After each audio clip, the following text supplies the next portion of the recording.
Ambassador Chen Wei walked into the council chamber and felt every eye turn toward her. Some of those eyes were compound and multifaceted. Others glowed with bioluminescence. A few existed in spectrums humans couldn't see without special lenses. But they all shared one thing in common.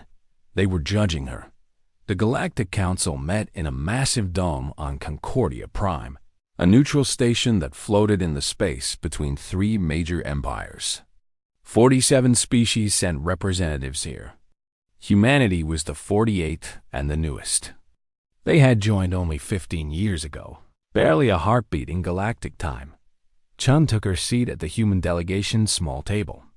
Next to her sat Marcus Osei, her chief of staff, and Dr. Yuki Tanaka, their xenocultural specialist. Their table looked tiny compared to the massive platforms that held species like the Crovaxi or the Thorn Collective. Everything about the chamber screamed hierarchy. The strongest species sat in the center. The weakest hugged the outer walls. Humans sat very close to the outer wall. "The emergency session will now begin," announced the Arbiter. A floating jellyfish-like being whose voice came from a translation device. War Prime Krath of the Crovaxi Empire has called this meeting. Chun watched as Krath rose from his seat. He was massive, nearly 3 meters tall, with 4 arms that ended in claws capable of rending steel. His species had conquered 17 systems through military might alone. Armor covered his body, not ceremonial but functional, as if he expected battle even here. "The Dilthani shipping lanes are now Crovaxi territory," Krath announced. His voice was a growl that the translators turned into flat, declarative sentences. "We have taken them by right of strength. 3 Dilthani systems are now under our protection." Chun glanced at the Dilthani representative, a small insectoid being whose wings drooped with defeat. The Dilthani were pacifists. They had no military to speak of. For centuries, they had survived by being useful to others, by transporting goods through dangerous space where their small, fast ships could navigate asteroid fields and nebulae. Now, the Crovaxi had simply taken those routes. "Does anyone challenge this claim?" the Arbiter asked. Silence filled the chamber. This was how the galaxy worked. It had always worked this way. The strong took what they wanted. The weak adapted or died. Chun had spent 15 years studying this system, watching it play out again and again. Species rose through conquest and fell through defeat. There was no other path to power. "I wish to speak," Chun said. The chamber erupted in chittering, clicking, and sounds that Chun's implants struggled to translate. Some species found humor in the idea. Others showed confusion. The Crovaxi War Prime turned his massive head toward her, and Chun felt the weight of his attention like a physical force. "The human wishes to speak," Krath said. "How entertaining. Tell us, Ambassador, will your 7 systems challenge our 17? Will Earth's merchant fleet face our warships?" More sounds of amusement rippled through the chamber. Chun stood slowly, letting the noise die down naturally. She had learned that showing patience was important when dealing with species that lived 3 times as long as humans. "No," Chun said simply. "We will not challenge you with weapons. We wish to propose an alternative to the strength doctrine." Now the chamber fell completely silent. The strength doctrine was the foundation of galactic civilization. It stated that military power determined territory, resources, and voting rights in the council. Every species here had earned their seat through force of arms. Even the Dilthani, weak as they were, had fought off raiders, enough times to prove they deserved to exist. Chun pulled up a holographic display that filled the space above her table. Text scrolled in 47 languages simultaneously, a feat that had required 6 months of programming. "We call it the Galactic Arbitration Framework," she said. "For the past 15 years, humanity has studied every species in this council. We have learned your laws, your trade patterns, your cultural values, and your histories. We have documented 3,472 ongoing disputes between species. Most of these disputes have lasted for decades, some for centuries. She highlighted several examples on the display.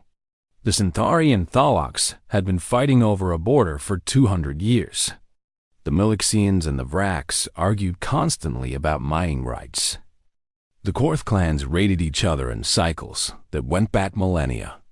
Each of these disputes costs resources, Chung continued. Military ships must patrol contested zones. Trade cannot flow freely. Species waste time and lives fighting when they could be building. The strength doctrine creates constant conflict because power is always shifting. Yesterday's strong become today's weak. There is no stability. Krath's laugh was a deep rumble. You describe the galaxy as it is human. The strong survive. The weak do not. This is natural law. Perhaps, Chan said, but humanity discovered something over our history. Natural law isn't always efficient law. We fought wars for thousands of years. We killed billions of our own species. Then we learned to create frameworks for resolving disputes without violence, treaties, courts, arbitration. These tools allowed us to redirect energy from destruction to creation. You speak of weakness, another voice called out. Chen recognized the representative of the Thorn Collective, a hive mind species that controlled 12 systems. You suggest we abandon strength because you have none. I suggest, Chen said calmly, that there are different kinds of strength. Military power is one, but economic power is another. So is diplomatic power. The ability to create lasting peace is perhaps the greatest strength of all. She changed the holographic display. Now it showed a network of trade routes, resource flows, and economic dependencies. Every species in the council relied on others for something. The Kravaxi, despite their military might, couldn't feed their population without importing food from agricultural worlds. The Tharn needed rare metals they couldn't mine in their own systems. Even the strongest species were connected in a web of mutual need. The framework proposes a simple system, Chun explained. When species have disputes, they submit them to neutral arbitration. A panel of judges from multiple species reviews the evidence and makes a binding decision. Both sides agree in advance to accept the ruling. If either side breaks the agreement, the Council enforces consequences through economic sanctions, not military force. And who decides these rulings? Krath demanded. Who has the authority to judge the strong? A council of arbitrators chosen for wisdom, not military power, Chun said. Species volunteer their best legal minds. Decisions are made based on evidence and established law, not on who can deploy the most warships. The chamber exploded into argument. Some species shouted that this was madness. Others clicked and chirped their confusion. A few, Chun noticed, were listening carefully. These were the species that lived under the shadow of the strong. They were the ones who lost territory every decade, who survived by being useful enough to avoid complete destruction. Chen let the chaos continue for a moment, then spoke again. Her voice was calm, but carried across the chamber. I understand this proposal seems radical, she said. That's why humanity has spent 15 years building support. We have already secured preliminary agreements from 17 species to pilot this framework. We have drafted comprehensive legal codes. We have established protocols for arbitration. We have created economic incentives for participation. She paused, meeting Krath's eyes directly. The framework is optional. Species can choose to join or remain under the strength doctrine. But we believe that over time, those who join will prosper, while those who don't will find themselves increasingly isolated. War is expensive. Peace is profitable. We're offering a path to the latter. Krath leaned forward, his claws scraping against his platform. You play games with words, human. 17 species agreed to your scheme? Which ones? Show me. Chun pulled up a list. The chamber fell silent again as species read the names.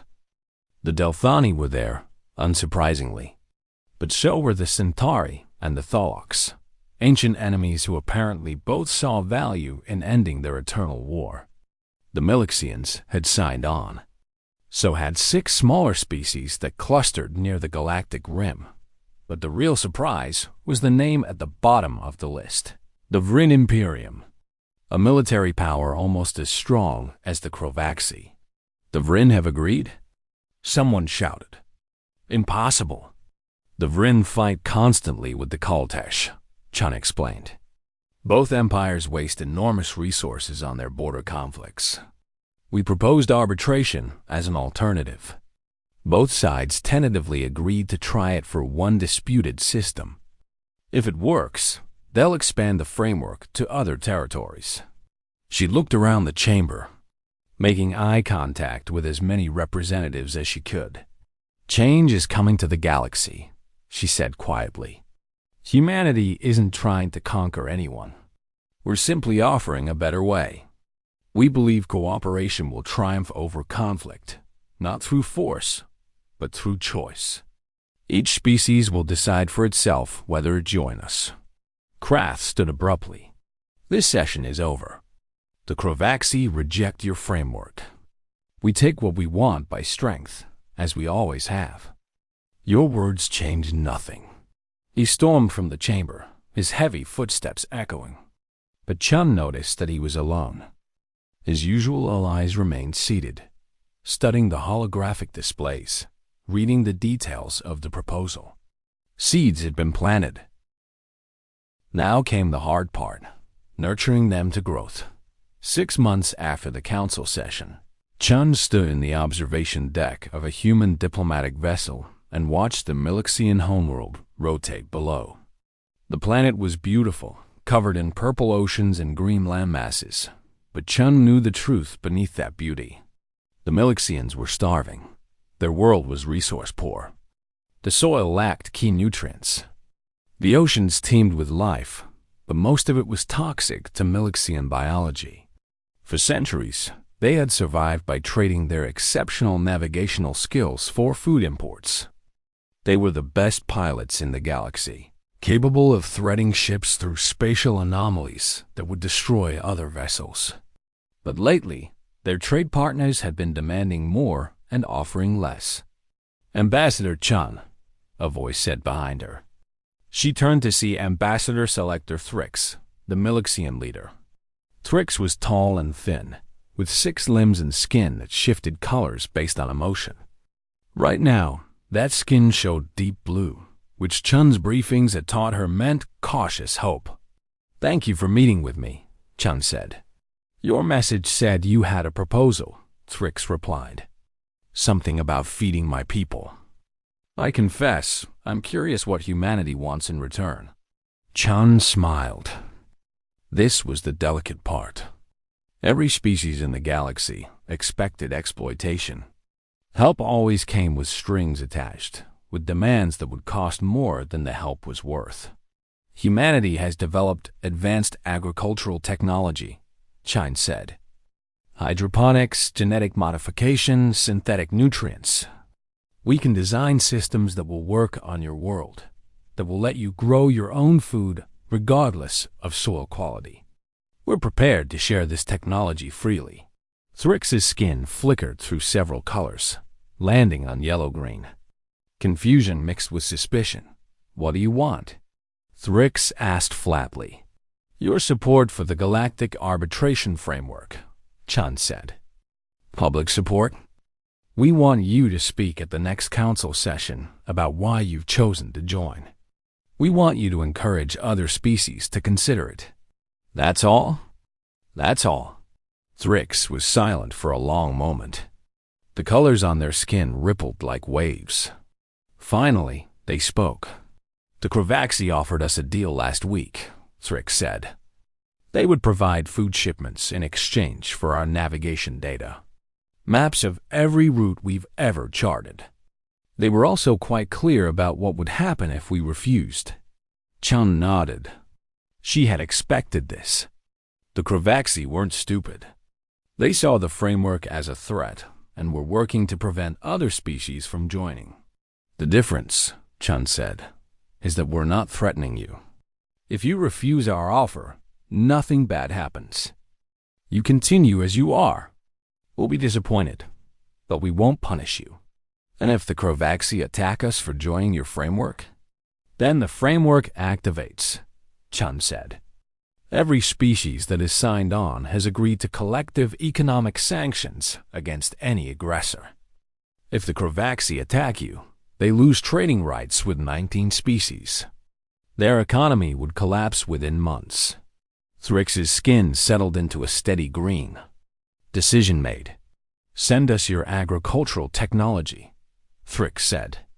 The Milixians will join your framework. 3 weeks later, Chun sat in a very different room.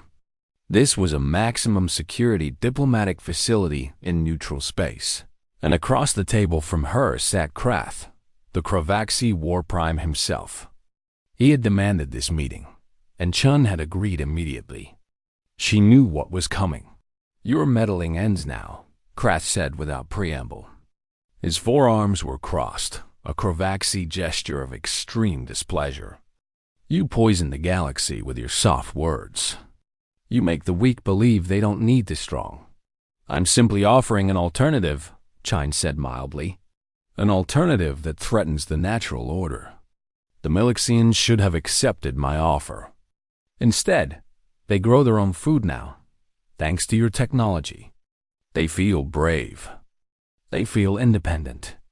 This is dangerous. Dangerous to whom? Krath's claws extended slightly. To stability. To the way things have always been. Your framework disrupts everything. Chun leaned forward. This was the moment she had been planning for since that first council session. Let me tell you what I know about the Kravaxi Empire, she said. You control 17 systems. Massive territory.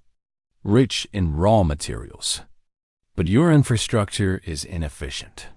You have mines that produce far below their potential. Refineries that waste resources. Transportation networks that lose cargo to theft and incompetence. You're strong militarily, but weak economically. Krath's growl filled the room. You insult me? I'm offering you a deal, Chun said. Humanity has the logistical expertise you lack. We've spent centuries optimizing supply chains, improving efficiency, reducing waste. We can help you extract 3 times the value from your territory. In return, you adopt a framework for future territorial expansion. Why would I limit my expansion? Because unlimited expansion is bankrupting you, Chun said bluntly. Every system you conquer requires garrison forces. Every subject species needs to be suppressed. You're spending enormous resources maintaining control over people who hate you. Meanwhile, the Delthani shipping routes you seized. They're earning you nothing because the Delthani pilots all quit. You have the routes, but you don't have pilots skilled enough to use them. She pulled up economic data, graphs that showed the Kravaxi Empire's declining efficiency over the past century. Every conquest cost more than the last. Returns diminished while expenses grew. I'm offering you a path to real wealth, Chun said. Not through conquest, but through optimization. Let us help you make your existing territory prosperous. In exchange, you submit future territorial claims to arbitration. You can still grow your empire, but through negotiation and legitimate settlement, not through war. Krath stared at the data for a long time. Finally, he spoke. And if I refuse? If I simply take what I want, as I always have? Then we activate economic sanctions, Chun said. 23 species have now joined the framework. That's nearly half the council. If you attack any of them, you lose access to their markets, their technology, their resources. Your economy, already strained, would collapse. Your political rivals within the Crovaxi hierarchy would see weakness. They would challenge you. She let that sink in. She had studied Crovaxi politics extensively. Krath held power through a delicate balance of strength and success. A major economic failure would embolden his enemies.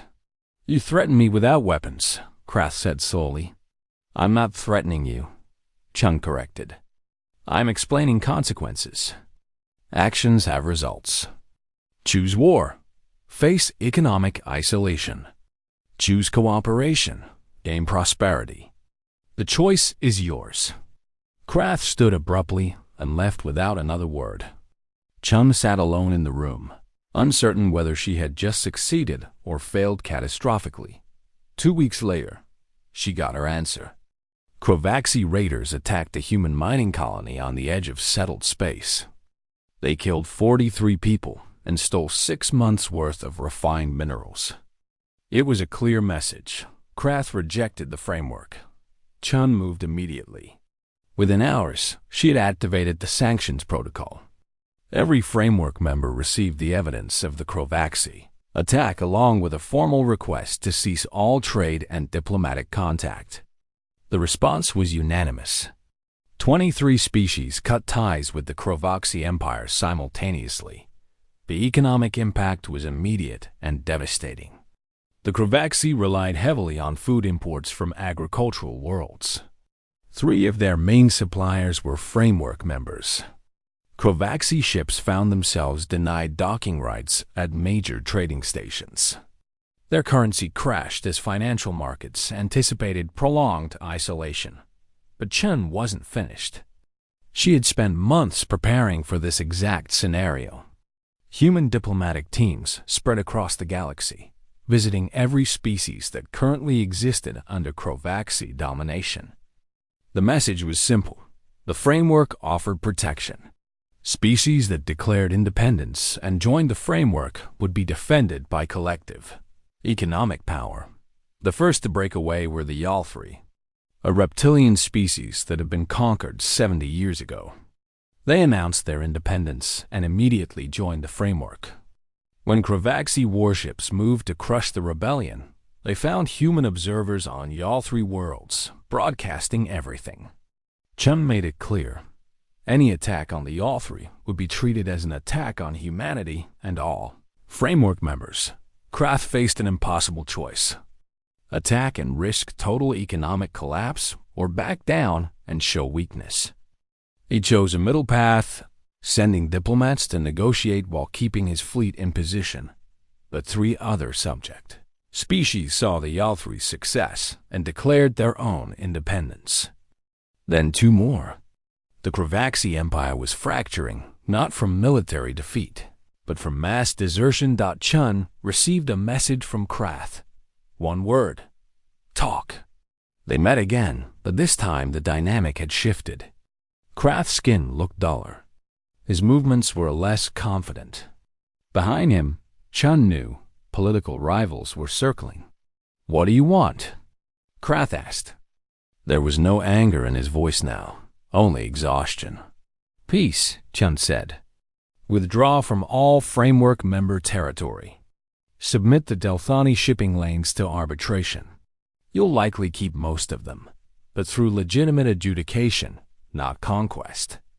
Accept human logistical assistance for your core territories. Join the framework and the species that declared independence. That's between you and them, Chun said. But any negotiations happen under framework mediation. No military action. If you can convince them to rejoin your empire through diplomacy, that's acceptable. If not, you accept their sovereignty. Krath sat in silence. Outside the window, stars glittered peacefully, ignorant of the empires that rose and fell beneath their light. My people will see this as surrender, he said finally. Then help them see it differently, Chun replied. You're not surrendering. You're evolving. The old way of conquest is dying. Every year, it becomes less profitable and more dangerous. The framework offers a new path to power. Military strength still matters, but it becomes one tool among many. Diplomacy, economics, law, these become equally important. The Kravaxi can be leaders in this new galaxy, or they can be relics of the old one. She could see him considering it, weighing options, calculating angles. "I need time," Krath said. "You have 1 week," Chun told him. "After that, more of your subject species will revolt. The economic sanctions will deepen. Your window for a dignified resolution is closing." He left again, but this time Chun felt confident. She had given him a way out, a path that allowed him to save face while joining the framework. Now it was just a matter of waiting. 6 days later, Krath returned to the council chamber. Chun watched from her seat as the massive HFY War Prime approached the speaker's platform. Every representative in the chamber had heard rumors. Some said Krath would declare war on humanity. Others whispered that he would submit to the framework. No one knew for certain. Krath's 4 arms gripped the edges of the platform. His voice, when he spoke, was controlled, but carried an undercurrent of something Chun couldn't quite identify. Resignation? Or perhaps something more complex. "The Kravaxi Empire has always valued strength," Krath began. "For 2,000 years, we have taken what we needed through force of arms. We have built our civilization on the principle that the strong survive and the weak serve. This principle has guided us through countless conflicts and made us one of the great powers of the galaxy." He paused, and Chun held her breath. "But strength comes in many forms," Krath continued. "Recently, I have learned this lesson at great cost. The humans taught me that economic power can rival military might, that alliances built on mutual benefit can be stronger than empires built on conquest, that rules and consequences can be weapons as devastating as any plasma cannon." Murmurs spread through the chamber. Chun kept her expression neutral, but inside she felt a surge of cautious optimism. "Therefore," Krath said, "the Kravaxi Empire agrees to join the Galactic Arbitration Framework. We will submit the disputed Dalthani shipping lanes to neutral arbitration. We will accept human logistical assistance in optimizing our existing territories. We will cease all military expansion and pursue future growth through diplomatic channels and legitimate settlement." The chamber erupted. Some species chittered with approval. Others roared in confusion or anger. The Tharn collective representative demanded to know if this was a trick. The Centauri accused Krath of weakness. But gradually, the noise died down as representatives realized what this meant. The Kravaxi were the second most powerful military force in the galaxy. If they had joined the framework, then the balance of power had fundamentally shifted. Chun stood and addressed the chamber. "The framework welcomes the Kravaxi Empire. We look forward to working together to build a more stable and prosperous galaxy." Over the next 3 years, Chun watched as the framework transformed from an ambitious proposal into the foundation of galactic civilization. The Centauri and Thalox had their 200-year border dispute resolved in 4 months of arbitration. Both sides received portions of the contested territory, and both were satisfied enough to accept the ruling. Trade between them increased immediately. The Melixians became an agricultural powerhouse, exporting food throughout the sector using human technology. Their economy grew 500%. They became some of the framework's strongest advocates, sending diplomatic missions to encourage other species to join. The Kravaxi benefited enormously from human logistical expertise. Within a year, their mining operations doubled in efficiency. Refineries that had been barely functional were redesigned and modernized. Transportation networks became reliable. The empire's economy stabilized and then flourished. Krath, rather than losing power, consolidated it by delivering unprecedented prosperity to his people. But not everyone embraced the new order. The Korth clans, a collection of nomadic raiders, continued their traditional ways. They attacked shipping, raided colonies, and refused to recognize any authority beyond their own clan leaders. Chun knew they would be a problem eventually. The crisis came when Korth raiders destroyed a Delthani passenger ship, killing 200 civilians. It was the framework's first major test. Military action would undermine everything Chun had built. But doing nothing would prove the framework was toothless. Chun called an emergency session of the framework's Enforcement Committee, a body composed of representatives from all member species. They met in a secure facility, and Chun presented her proposal. "We don't need to fight the Korth," she said. "We need to make raiding unprofitable. Every species they raid has resources. Every station they use has services. We cut them off from everything. No trade, no refueling, no repairs, no safe harbors. The Korth clans survive by raiding and then selling their stolen goods. If no one will buy from them, they starve." The proposal passed unanimously. Within days, every framework member had blacklisted the Korth. Their ships found themselves denied entry to stations. Their goods were refused at markets. Their wounded received no medical care. Their damaged vessels couldn't get spare parts. The Korth tried to raid more aggressively, but Chun had anticipated this. Framework members pooled resources to establish convoy systems. Merchant ships traveled together with armed escorts. The Korth couldn't overcome this protection, and every failed raid cost them ships they couldn't replace. 3 months later, the Korth clan leaders requested a meeting. They came to the council station desperate and angry. Their way of life was ending, and they blamed humanity for it. Chun met with them privately. The Korth were humanoid but covered in thick scales, with eyes that could see in near darkness. They smelled of engine grease and ozone. Their leader, a scarred veteran named Korsh, glared at Chun with pure hatred. "You destroy us without firing a shot," Korsh said. "You are cowards who hide behind rules." "I'm giving you a choice," Chun replied. "Continue raiding and face extinction, or join the framework and find a new way to live. The Korth are exceptional pilots and mechanics. There are legitimate uses for those skills. We can help you establish repair stations, transport services, or security companies. You can maintain your independence and your culture while ending the violence. You ask us to become merchants?" Korsh spat the word like a curse. "I'm asking you to survive," Chun said. "The galaxy is changing. The age of raiding is over. You can change with it or be left behind. There's no dishonor in adaptation. Humanity spent thousands of years as warriors before we learned there were better ways to live." Korsh and his clan leaders argued for hours. But eventually, hunger and desperation won over pride. The Korth joined the framework with conditions. They would maintain their clan structure. They would never be required to settle on planets, and they would have exclusive rights to certain security contracts. Chun agreed to all of it. The goal wasn't to destroy Korth culture, just to redirect it toward non-violent channels.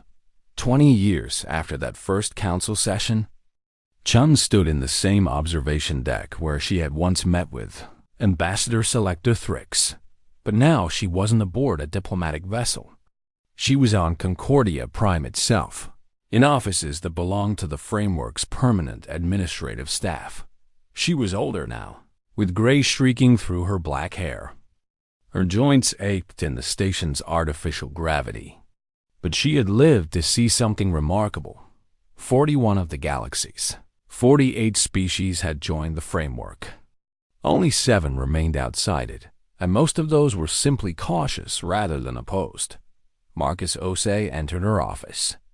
He was older too, moving slower but still sharp.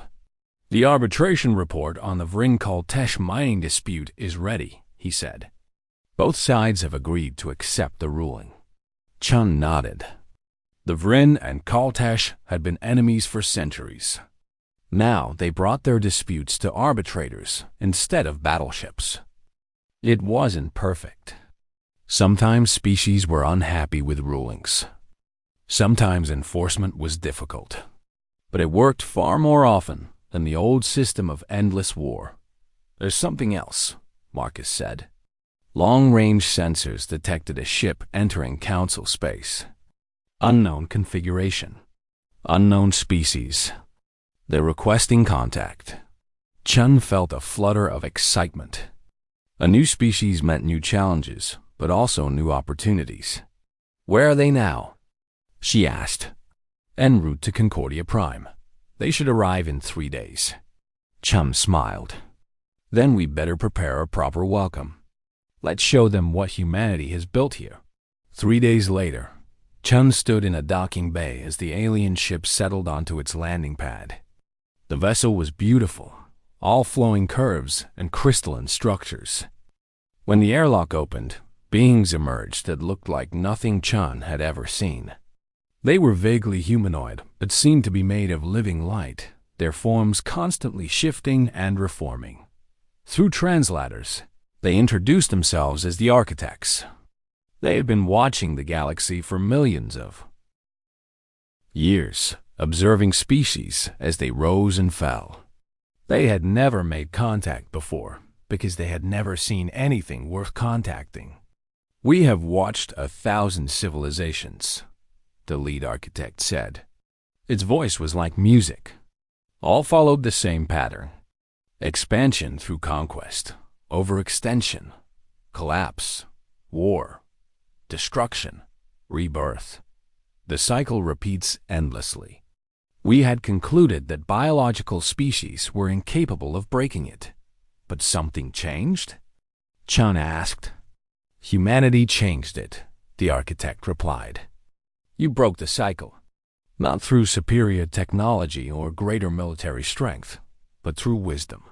You understood that cooperation serves self-interest better than conflict. You built systems that channel competition into productive rather than destructive forms. You taught the galaxy that there are alternatives to endless war." The architect moved closer, and Chum felt warmth radiating from its luminous form. "We have waited a very long time for a species like yours," it said. "One that evolves beyond violence as the primary tool of expansion. One that recognizes that in a galaxy of diverse species with different strengths, the most powerful tool isn't the biggest weapon. It's the ability to convince others that cooperation serves their interests." The architect explained that they possessed knowledge and technology far beyond anything that Boss Council species had dreamed of. Faster-than-light travel that didn't require jump points. Energy sources that could power entire worlds. Medical advances that could extend lifespans indefinitely. They had kept this knowledge secret because every species they had shared it with had used it for conquest and ultimately destroyed themselves. "But we believe humanity is different," the architect said. "We believe you have the wisdom to use our gifts responsibly. We offer you stewardship of this knowledge, not as conquerors, but as mediators. You will share it with others as they prove ready. You will guide the younger species as they learn to move beyond violence." Chung felt the weight of the offer. It was enormous, almost overwhelming. Humanity would become the most powerful species in the galaxy overnight. They could have anything they wanted. "I need to consult with Earth," Chun said. "This isn't a decision I can make alone." "Of course," the architect agreed. "We have waited millions of years. We can wait a little longer."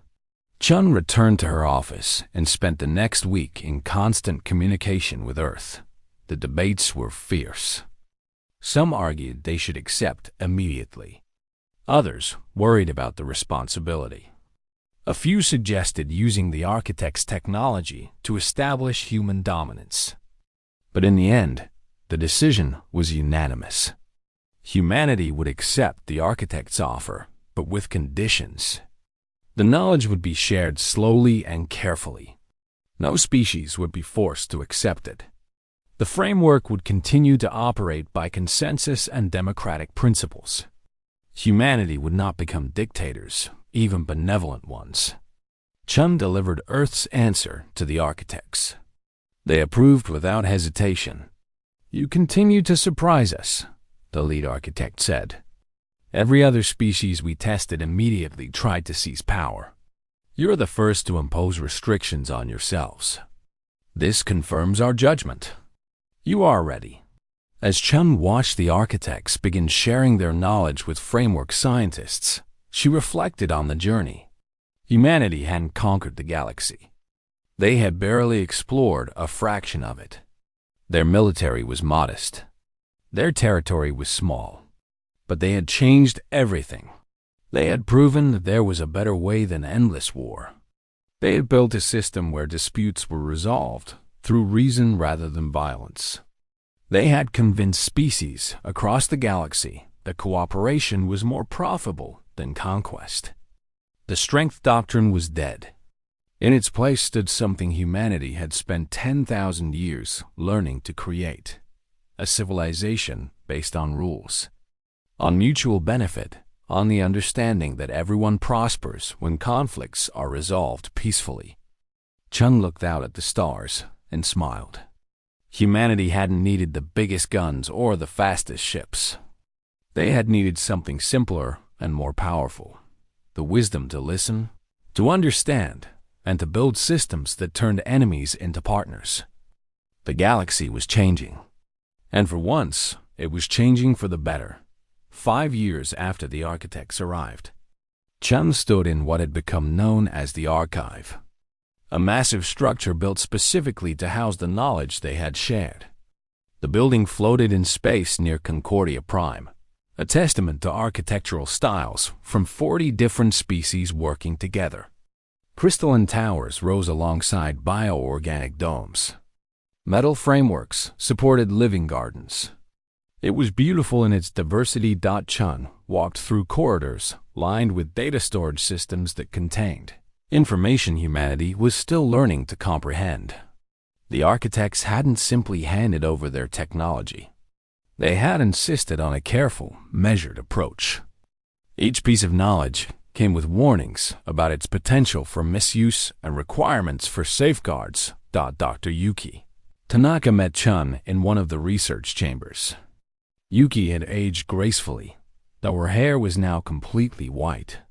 She had become the framework's chief scientific advisor, responsible for overseeing the distribution of architect knowledge to member species. "We have a problem," Yuki said without preamble. Chun sighed. "There was always a problem." "What kind?" The Tharn Collective requested access to the architect's weapons technology. Specifically, they want the specs for quantum destabilizers. Chun felt her stomach tighten. Quantum destabilizers could destroy entire planets. The architects had warned that this technology was the most dangerous they possessed. In the wrong hands, it could end galactic civilization. What reason did they give? Chun asked. "Self-defense," Yuki said. "They claim that the 7 species outside the framework pose a threat. They want deterrent weapons." Chun walked to a window that looked out at the stars. This was the challenge she had known would come eventually. The framework had brought peace, but it hadn't eliminated fear. Species that had spent millennia worried about invasion didn't stop being afraid overnight. "Schedule a meeting with the Tharn representatives," Chun said. "I'll handle this personally." 2 days later, Chun sat across from Ambassador Vrextal of the Tharn Collective. The Tharn were a hive-mind species, which meant Vrextal spoke with the voice of billions. Every word was carefully considered, representing consensus among countless minds. "Ambassador Chun," Vrextal said. Its voice had an odd harmonic quality, as if multiple people were speaking in perfect unison. "We appreciate you meeting with us. The Collective believes access to advanced weapons is essential for framework security." "The framework's security doesn't come from weapons," Chun replied. "It comes from mutual agreements and economic interdependence. That's what keeps the peace," But what if that piece is broken? Rextal asked. The Ralkoth Dominion remains outside the framework. They have twice the military strength of any single member. If they attack, economic sanctions won't stop them before they destroy several of our worlds. Chun had to admit Rextal had a point. The Ralkoth were powerful and unpredictable. They hadn't joined the framework, but they hadn't opposed it either. They simply kept to themselves in their corner of the galaxy. If we give you quantum destabilizers, Chun said carefully, we have to give them to everyone. That's the framework's principle. No species gets advantages others don't have access to. Can you imagine 41 species all armed with planet-killing weapons? One miscalculation, one hot-headed leader, one accident, and entire worlds die. Then give no one the weapons, Rextal said. But that leaves us vulnerable. Or, Chun said, we find a different solution. Let me propose something. The framework establishes a collective defense force. Not an army controlled by any one species, but a truly multinational force with representatives from all members. If the Ralkoth or anyone else attacks, this force responds. The decision to deploy it requires consensus from the Security Council. Rextal was silent, and Chun knew the Tharn were debating internally. Finally, it spoke. The collective finds this acceptable, but only if the defense force has access to advanced technology. Not planet killers, but defensive systems that can counter any aggressor. Chun nodded. I'll take the proposal to the council. The debate lasted 3 months. Some species supported the idea enthusiastically. Others worried it would create a military power that could threaten framework members. The Kravaxi, surprisingly, became strong advocates for the plan. Krath argued that a collective defense force would actually reduce the need for individual species to maintain large militaries. We have learned, Krath told the council, that security comes from cooperation, not isolation. A shared defense force makes all of us stronger while ensuring no single species can dominate. The proposal passed with modifications.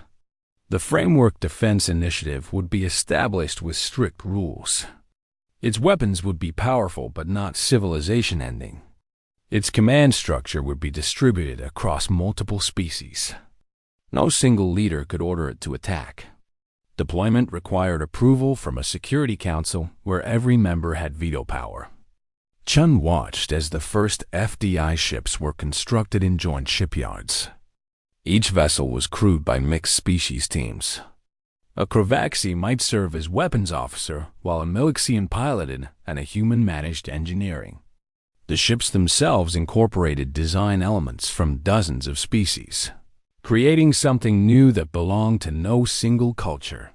But the real test came a year later when long-range sensors detected a massive fleet entering Council space. The ships were Ralkoth, and there were hundreds of them. They were heading directly toward Concordia Prime. Chun received the alert in the middle of the night. By the time she reached the command center, representatives from every framework member were already connecting via holographic link. The room filled with translucent images of aliens in various states of alarm. The Ralkoth are moving with clear hostile intent, reported Admiral Hayes, the human commander of the FDI. They'll reach weapons range in 6 hours. Have they responded to our communication attempts? Chun asked. Negative. Complete radio silence. Chun felt the weight of 41 civilizations depending on her next decision. Deploy the FDI. Full defensive formation around Concordia Prime. Do not fire unless fired upon. Keep trying to establish communication. The FDI ships moved into position, creating a defensive sphere around the station. Chun could see them on the tactical display, each ship representing thousands of lives from across the galaxy. If the Ralkoth attacked, many would die. If the FDI fired first, they might start a war that could be avoided. The Ralkoth fleet emerged from faster-than-light travel in perfect formation. They were close now, close enough that weapons could be fired. Chun held her breath. Then the Ralcuff flagship sent a message. Not on military channels, but on the standard diplomatic frequency. We come to negotiate. The tension in the command center broke like a dam bursting. Species chittered, roared, and made sounds of relief in dozens of languages. Chun allowed herself a moment of weakness, letting her legs shake before forcing them steady. Invite them to dock, she said. Full diplomatic honors. The Ralcuff delegation was led by Supreme Coordinator Vex, a being that looked like living shadow given form. When it spoke, darkness seemed to ripple around it. We apologize for the dramatic entrance, Vex said, but we needed to demonstrate our strength before discussing terms. The Ralcuff do not negotiate from positions of weakness. What terms? Chun asked. We wish to join your framework, Vex said, but we have conditions. Over the next week, Chun negotiated with Vex. The Ralcuff wanted assurances that their military strength would be respected. They wanted guaranteed seats on key framework committees. They wanted their laws and customs to be protected, even as they integrated with galactic society. Chun gave them most of what they asked for, with one non-negotiable requirement. The Ralcuff had to accept the framework's fundamental principle that disputes would be resolved through arbitration, not force. Vex agreed. With the Ralcuff joining, only 6 species remained outside the framework. 5 of them were small and isolationist, content to avoid galactic politics entirely. The 6th was the Eternal Communion, a mysterious species that lived in a region of space so dangerous that few ships could navigate it. Chun decided to leave them alone. The framework didn't need to include everyone. Some species would always choose isolation, and that was their right. Instead, she focused on strengthening what had been built. The architects continued to share knowledge carefully. Medical technology that extended lifespans became available to framework members. Energy generation advanced to the point where no world needed to suffer scarcity. Transportation improved until travel between systems took days instead of months. But Chun also saw problems emerging. Some species were advancing faster than others because they had more resources to dedicate to studying architect knowledge. Inequality was growing, and with it came resentment. The Milixians, who had been impoverished 20 years ago, were now one of the wealthiest species. The Korth, who had been forced to abandon raiding, struggled to find their place in the new economy. Chun called a council session to address it. The framework's purpose is to create stability through fairness, she said. If some species are left behind, we've failed. One proposed the Equity Initiative. Wealthy species contribute resources to help developing species advance. Not as charity, but as investment. A strong economy benefits everyone. The debate was fierce. Some species argued they had earned their wealth and shouldn't be forced to share it. Others pointed out that without framework stability, their wealth wouldn't exist. Eventually, a compromise emerged. The Equity Initiative would be voluntary but encouraged. Species that contributed received recognition and preferred status in certain trade agreements. It worked better than Chun had hoped. Within 3 years, the gap between rich and poor species began to shrink. The Korth, with access to education and resources, transformed from raiders to some of the galaxy's best engineers. The former subjects of the Krovaxi Empire built thriving independent societies. 25 years after the architects arrived, Chun retired from her position as chief arbiter. She was old now, moving slowly, but her mind remained sharp. At her retirement ceremony, representatives from every framework species gathered to honor her. Kraft spoke for many when he said, "Ambassador Chun taught us that strength comes in forms we never imagined. She showed us that the strongest civilizations aren't built on fear, but on trust. that the most powerful weapons aren't the ones that destroy, but the ones that create. Chum smiled at the old warrior. He had changed so much since that first council meeting. They all had. Marcus Assay, also retiring, stood beside her as they watched the next generation take over. Young diplomats and arbitrators from dozens of species, ready to continue the work. "Do you think it will last?" Marcus asked quietly. Chun considered the question. The framework had grown from a desperate proposal by a weak species to the foundation of galactic civilization. But institutions were fragile. They required constant maintenance, constant defense, constant adaptation. "I don't know," she admitted. "But we've given them the tools. We've shown them the path. Whether they follow it is up to them." She looked out at the assembled representatives, at the diversity of forms and cultures united by common purpose. Humanity hadn't conquered the galaxy. They had done something more difficult and more important. They had convinced the galaxy to save itself. As Chun left Concordia Prime for the last time, heading home to Earth, she felt at peace. The galaxy still had problems. It always would. But it had learned to face those problems together, through dialogue and cooperation rather than violence and conquest. Humanity's gift to the stars hadn't been superior technology or military might. It had been wisdom hard-won through millennia of mistakes. The understanding that civilization isn't measured by how well you can destroy your enemies, but by how well you can turn enemies into partners. The stars shone bright outside her viewport, and Chun closed her eyes, knowing the galaxy was in good hands.